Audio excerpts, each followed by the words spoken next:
Hey Stampers, Kim from stampingimperfection.com. Welcome to my stamp room. I started out with, I'm using Regal Rose, and I started out by embossing a piece of Regal Rose. This is cut, I think, 5.5 by 4 1/4 ish, and I embossed it with my vintage wallpaper. It's my favorite wallpaper. And then using my Regal Rose ink pad, so I'm using the same color of ink and one of these little sponge daubers. I just dab that on, and I'm just going to sponge some Regal Rose ink on this. And I'm going to do the whole thing, and this is what you come out with. Look how pretty that looks. Isn't that pretty? It just, like, you can see the difference from where I sponged and where I didn't sponge. It just makes it pop a little bit, and it gives it some just a little bit extra dimension and texture.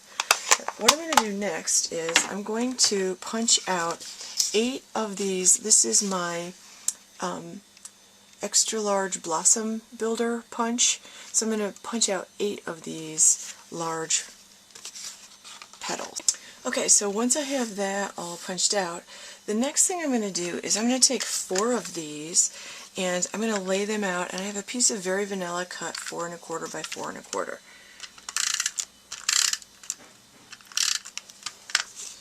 I'm just going to lay the 4 flat. The second one will go like this. And if this turns out to be too big, I'll just trim off any excess, which it looks like I might need to. Like that. And I'm going to just trim a tiny bit off this one edge. Then the next step is to take my bone folder, and I have 4 more of these, and I'm just going to run it like this to give it a little curl like that. And I'm going to take a glue dot and I put the glue dot on the smaller end like this, just like that, and then I'm going to lay these down like this to give them some dimension. So I'm going to do that with all 4. Okay, for the center, I feel like I have a few options. I got these giant brads on the clearance rack, and I have one that's very vanilla, so that could go in the center. I also have, from Celebration, I got a ton of these flowers, and I think they look amazing with pearls in the center. During Celebration, I got a ton of these faceted clear buttons, and I think they look amazing with a pearl in the center, so that's an option. And then I also have my antique brads, which I especially love. And they come in 2 different sizes, and oh, I especially love this. I'm going to use one of these antique brads, and I will pop that up with a Stampin' Dimensional and put that in the center. I really like the way that looks. So these are really easy to bend, so I'm just going to bend them down, and I put a Stampin' Dimensional right in the center and put. Okay, so let me show you how I'm going to finish off this card. I trimmed this down and I rounded the corners. I really like the way this looks. I do think it needs some leaves, so I took a piece of print poetry paper in green and I just cut a few more of the petal shapes out, and I'm just going to tack these down with snail on the back, and I'm just going to pick a couple of them.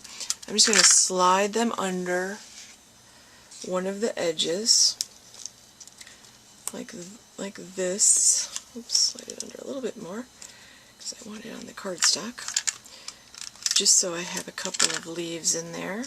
I just feel like a little tiny bit of color would be good there. Okay, so I have a piece of Regal Rose cardstock. This is cut at 5.5 by 8.5, scored at 4 1/4. Maybe I'll just put a couple pieces of snail across there like that, and make sure this is touching the edges. There's just like that. Then I have a piece of this very vanilla taffeta ribbon, and I'm just going to put a little snail across here and put this down. I'm going to leave a little bit of the Regal Rose showing. I'm going to trim it off like this, just along the edges like that. Okay, I created a ribbon which I'll put on last. I used my modern label punch I used this modern label punch with another piece of the scrap print poetry paper. I'm going to attach that along the bottom in the center, and on the Very Vanilla and Early Espresso I stamped Kindness Matters from the Kindness Matters stamp set, and I'm going to use my word window punch, and this is a very tight fit, but it fits, so I'm just going to punch that out. And then I'm going to pop this up on dimensionals, and since the word windows are really thin, I always use the edges of the Stampin' dimensionals. So I use the straight edge. So I'm just going to cut a little bit of this off, like that. And then I'm going to use a glue dot for the back of my bow. Maybe 2 glue dots because this is kind of a big bow. And I'll put this over here on the opposite side of my leaves, just like that. And there we go. Card made with a petal builder bunch. So for more ideas, tips, tricks, tutorials, stop by my blog at stampingimperfection.com. While you're there, sign up for my mailing list and get 3 video tutorials exclusive for my mailing list subscribers. Check out my blog again at stampingimperfection.com. Thanks for watching.